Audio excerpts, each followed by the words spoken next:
हाय नमस्कार और स्वागत है आपका 18 जुलाई की सुबह। और इंतज़ार कर रहे हैं हम अभी भी एमसीसी के ब्रोशर रिलीज़ होने का, जो कि कहने को एक फॉर्मेलिटी हो सकती है, बट उनका फ़र्ज़ है वो ब्रोशर रिलीज़ करना, क्योंकि रूल्स रेगुलेशंस उनको बताने होते हैं। तो एक और जो बहुत इंटरेस्टिंग मुझे लगा कि देखिए, एक बार कॉर्सेज स्टार्ट हो जाते हैं फिर तो सब कट ऑफ्स को लेकर ही वीडियोज़ बनते हैं। तो ये जो आपको जनरली ज्ञान है आप लोगों के लिए, इससे पहले यह फैसला करें। और अगेन वेरी इंटरेस्टिंग थिंग, मुझसे लोग मिलने आते रहते हैं, वे जो पेड सेशन लेने।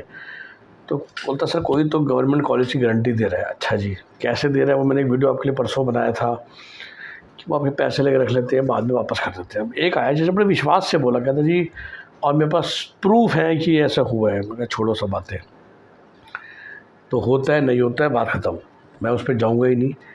क्या खर्चा बोल रहे हैं? बोलते खर्चा बोल रहे हैं जी 1.25 का। तो मैं कहा जब 1.25 खर्च करने ही है तो आपको तो इंडिया का टॉप क्लास प्राइवेट कॉलेज मिल जाएगा। And that is what I wanted to harp on this, which is the government college in MBBS and what is the utility of that. So देखिए, कई बार मैं आपको वीडियोस में समझा चुका कि MBBS is the only course जहाँ पर सरकारी और प्राइवेट की फ़ीस में ज़मीन आसमान का फ़र्क है, और किसी भी कोर्स में ना इतना फ़र्क नहीं है। और ये जो ज़मीन और आसमान का फ़र्क होता है, इसी की वजह से लोग सरकारी कॉलेज के पीछे भागते हैं। तो सरकारी कॉलेज कोई ये नहीं है कि सारे अच्छे हैं, बल्कि 380 में से 100 के बाद तो एवरेज, बिलो एवरेज और फिर घटिया भी है। या आप कह लो वेरी गुड से फिर गुड, बिलो एवरेज और घटिया। खासकर नए कॉलेज जो 2-3 साल में बहुत जल्दबाजी में खोले गए थे, जिनमें आपने गूगल में पढ़ा भी होगा एनएमसी पीछे पड़ी हुई है। तो एनएमसी का नाम लेना भी अपना में मुसीबत हो गई है।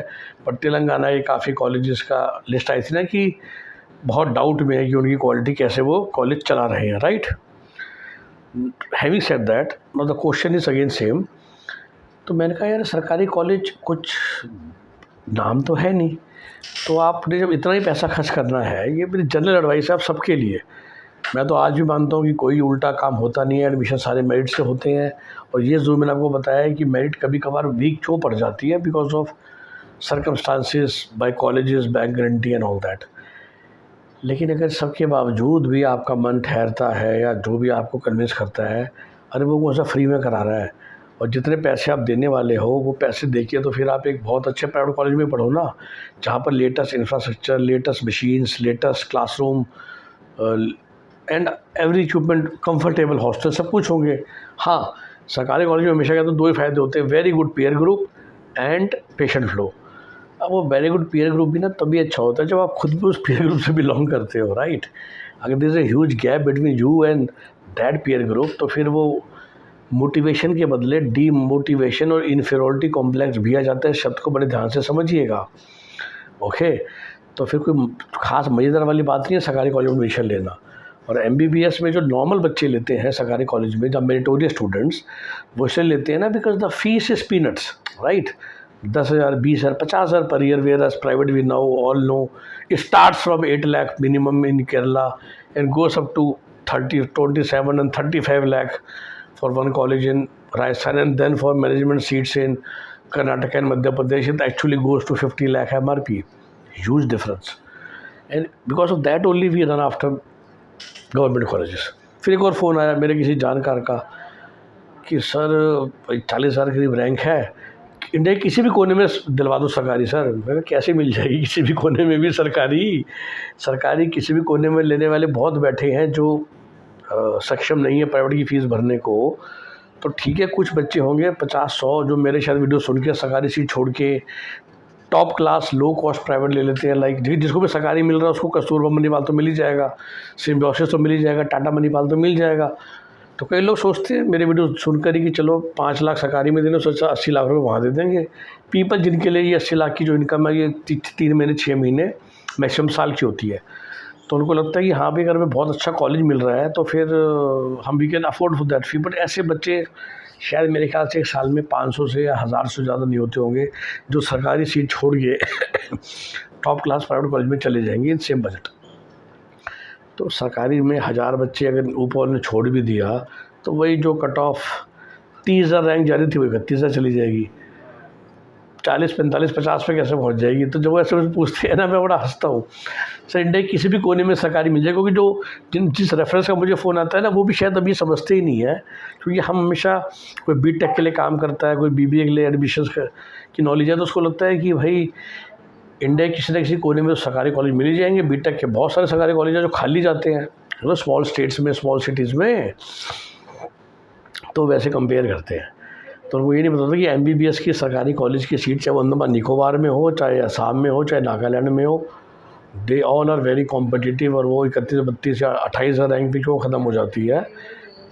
Because of huge fees difference. So ये तो दो बातें हैं कि सरकारी फ़ीस सीट मेरिट से मिलती है, बहुत हाई रैंक पे मिलती है, और दूसरा, other than very good peer group and patient flow, hostel quality ले लो, कॉलेज क्वालिटी ले लो, हॉस्पिटल क्वालिटी ले लो, इंफ्रा ले लो, they are actually very bad always. AIIMS वगैरह को छोड़ दो तो आप, तो भाई इतना पैसा खर्च करके वहाँ जाना ही क्यों है? जब इतने पैसे खर्च करने को तैयारी हो तो प्राइवेट कॉलेज की सीट भी तो आपको मिल जाएगी ना। मैं सरकारी के अगेंस्ट नहीं हूँ, बट सरकारी सीटें let be with the meritorious students. और ऐसे कोई पीजी कोटा में भी फ़र्क नहीं है। और जैसे मैंने कहा, वो जो पीयर ग्रुप है ना, वो दो धारी तलवार है। तो वो जो देखिए, अगर आपका बच्चा 60,000 रैंक लाया, फिर आप किसी जुगाड़ से उसको भेज रहे हो तो बात अलग है। बट 8 लाख रैंक वाले बच्चे को आपने टॉप 25,000 के बच्चों के बीच में डाल भी दिया ना, तो वहाँ पर कैसे सर्वाइव करेगा? और सुबह शाम इन्फीरियरिटी कॉम्प्लेक्स में मरेगा। क्योंकि वो जो जेन्युइनली वहाँ पर 1000-2000 रैंक वाले बच्चे आए हुए हैं, and please don't mind, let me openly से, मेरे पास भी काउंसलिंग ले आते हैं जो जब कोई ये सरकारी बच्चा आता है, उसकी जो अंडरस्टैंडिंग पावर होती है, एंड समटाइम आई वंडर कि why have they have taken my session, but उनके जो क्वेश्चंस होते हैं वो मेरे ज़्यादा, वैसे बच्चे को जो बाल है उसमें भी 10 उड़ा देते हैं घंटे के अंदर। खुद questions are so specific and so deep. और वही जो 10 लाख रैंक वाला बच्चा आता है, वो ऐसे बैठा होता है, सर जी कहीं भी सीट दिला दो। और उनको मैं घंटे में पूरी कोशिश करता हूँ काउंसलिंग समझाने की, लास्ट में ये कहते हैं कि सर ये वो यहाँ फ़ोन आ रहे हैं वहाँ, मतलब। तो वही जो अंडरस्टैंडिंग पावर है, जो अंडरस्टैंडिंग स्पीड है, वो जो ऑल इंडिया रैंक 2-3 हज़ार लेके आते हैं, उनमें कुछ तो स्पेशल होता है, तभी तो इस रैंक पे पहुँचे हैं ना। तो उनके साथ घुस के पढ़ाई करना इज़ ए डबल असॉल्ट, हमेशा याद रखिए। अगर किसी को मौका लग भी रहा है, समटाइम भाई एनआरआई सीट लेके हम उस टॉप ब्रैड बच्चों में पहुंच जाते हैं, और उसी का ध्यान रखना है कि क्या हम उन बच्चों के बीच में चल पाएंगे या नहीं चल पाएंगे। देखिए समटाइम भी हो सकता है कि हमारा बच्चा बहुत फोकस पढ़ने वाला था, नीट में गड़बड़ हुई, रैंक कम आ गई, पर मैक्सिमम ये भी होता है कि वो जो रैंक आई है 9 लाख 8 लाख, वही आई है मेहनत से। तो it is always better that you are among your friends. इसे कहते नहीं है मेरा हमेशा एक स्टाइल है, या मैं क्या बोलूँ, दुनिया बोलती है ना कि दोस्ती हो, रिश्तेदारी हो, बराबर वालों में होनी चाहिए। It's specially in terms of finance and even intelligence level, तभी आप खुश रहोगे। अगर आपका बहुत अमीर दोस्त है तो वो चाहे ना चाहे उसके साथ उठ बैठ के आपको इन्फीरियरिटी कॉम्प्लेक्स आ ही जाएगा। आपका कोई बहुत इंटेलिजेंट दोस्त है या कोई बहुत मूर्ख दोस्त है, तो मूर्ख दोस्त के साथ इंटेलिजेंट दोस्त को दिक्कत हो जाती है, और मूर्ख वाले को इंटेलिजेंट को देख के दिक्कत हो जाती है। So life is very big, very huge. बहुत छोटा एग्जांपल और देता हूँ कि क्यों झुग्गी वाले अपने आप में ना खुश रहते हैं जब तक वो अपने लोगों के बीच में उठ बैठ रहे हैं। They feel complex when they come to the other side of the world, right? Because वो सारे वैसे हैं, and this is how the world wills, so is this education, so is the student life. It is always better that you stay in your peer group which is of same quality. Okay, तो I hope कि this thought like you. उसके हिसाब से आप अपना decision लीजिए अपने college final करने का, कि आपने किस कॉलेज में जाना है, और कुछ सच्चाइयाँ हैं जिसको एक्सेप्ट करने की कोशिश कीजिए, भलाई होगी आपकी। Sometime many parents open up in front of me कि जी हमें आप प्राइवेट यूनिवर्सिटी या डीम्ड यूनिवर्सिटी में भेजिएगा। खासकर जो लो रैंक वाले बच्चों के पेरेंट्स होते हैं, समझदार जो हो जाते हैं कि सर अगर कुछ ऊँच नीच हो जाएगी तो बात की जा सकती है। जो कॉलेज सरकारी यूनिवर्सिटी से एफिलेटेड है वहाँ पर तो कोई बात करी नहीं जा सकती ना।